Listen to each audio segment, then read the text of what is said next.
ગૌ માતા માટે દાન, પિતૃઓની તૃપ્તિનો પવિત્ર માર્ગ.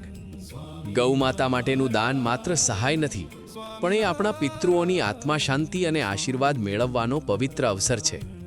તમારા સહયોગથી અમારી સંસ્થા ગૌશાળાઓમાં કેલ્શિયમયુક્ત એનિમલ ફીડનું દાન કરશે, જેના કારણે ઉનાળામાં ડિહાઇડ્રેશન સામે રક્ષણ મળે, પશુઓની રોગપ્રતિકારક શક્તિમાં વધારો થાય, ગર્ભવતી એટલે કે ગાભણ પશુઓમાં આવતી સમસ્યાઓમાં રાહત મળે. આ સેવા સંપૂર્ણપણે ગૌમાતાના આરોગ્ય અને કલ્યાણ માટે સમર્પિત છે. આજે જ્યારે આપણે પ્રાકૃતિક અને આરોગ્યપ્રદ ખોરાકની વાત કરીએ છીએ, તે ગૌરક્ષા અને પશુ સંવર્ધન વગર શક્ય નથી.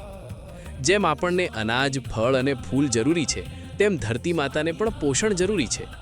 પશુઓનું ગોબર ખાતર તરીકે જમીનમાં આપવાથી જમીન વધુ ફળદ્રુપ બને છે, જીવાણુઓ અને સૂક્ષ્મ જીવસૃષ્ટિ વધે છે અને આવનારી પેઢીને શુદ્ધ અને આરોગ્યપ્રદ ખોરાક મળે છે.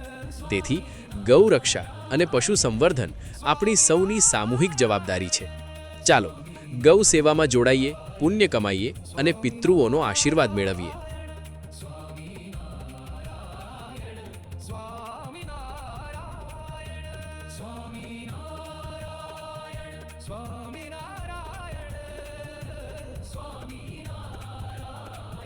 સ્વામિનારાયણ સ્વામિનારાયણ સ્વામિનારાયણ.